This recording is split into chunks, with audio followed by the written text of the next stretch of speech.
Wouldn't it be great if everyone around you just got you, and you didn't have to struggle to understand why others did what they did? While we'll never likely get to a workplace where this is a reality, having a highly emotionally intelligent team will fundamentally improve communication and understanding. So developing the EQ of others involves a series of steps that focus on understanding, managing, and effectively responding to the emotional dynamics of individuals and teams. As a leader, you can use the following steps to foster EI among your co-workers. Step 1 is analyze and document emotional responses of your co-workers. You can achieve this by actively observing the emotional responses of your team members in various situations, including during meetings, when they're under stress, and in normal day-to-day interactions.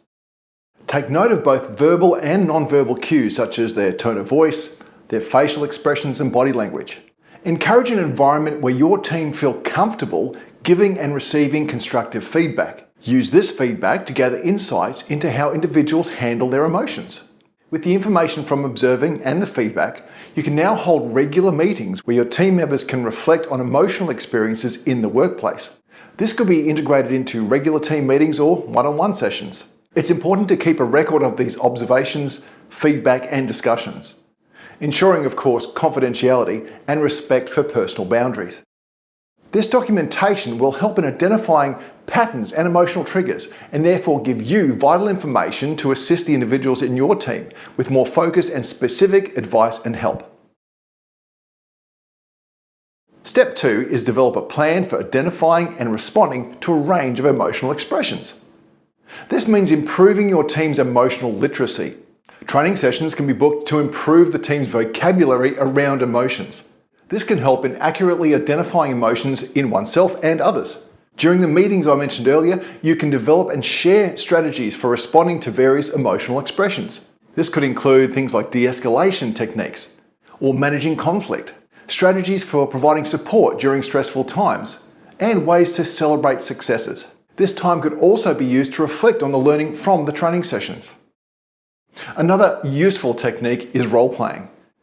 You can use role-playing exercises to practice responses to hypothetical emotional scenarios. This can help team members feel more prepared for the real-life situations. Step 3 is to apply techniques that indicate flexibility and adaptability in dealing with others in your workplace. So let's look at 3 here. 1 is empathy exercises. Encourage exercises that enhance empathy, such as perspective-taking activities where team members share and discuss their viewpoints. Number 2 is adaptive communication. This involves training your team members to adapt their communication style to suit the emotional state of their colleagues. For example, being more patient and supportive when a team member is stressed. I've linked to a few communication style tests below that can assist your team in identifying their predominant style of communication and how to deal with other styles. And 3 is cultural sensitivity. Promote awareness and sensitivity towards cultural differences in emotional expression and management to foster an inclusive environment. Step 4 is to apply techniques that show consideration for the emotions of others when you're making decisions. This may require a slight change to your usual leadership style, but let's look at these with an open mind to see how others may benefit. Firstly, you'll want to be inclusive with your decision making.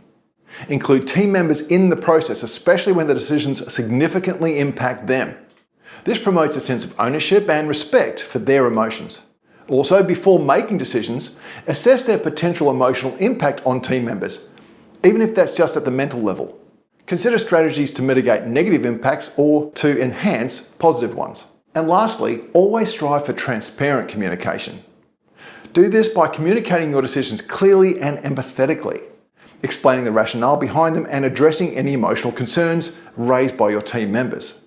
The final step puts the focus back on you as the leader. This is to consult with relevant stakeholders and identify areas of improvement for your own emotional intelligence. You can do this simply through regular self-assessment, actively asking for and reviewing the feedback of others, and adopting a curious mindset. Always look at ways you can continuously learn from your interactions. This has the beneficial effect of role modeling a culture where continuous personal development is valued and supported. So reflect back on these techniques and strategies, see which ones apply to you. Of course, every workplace is going to be slightly different.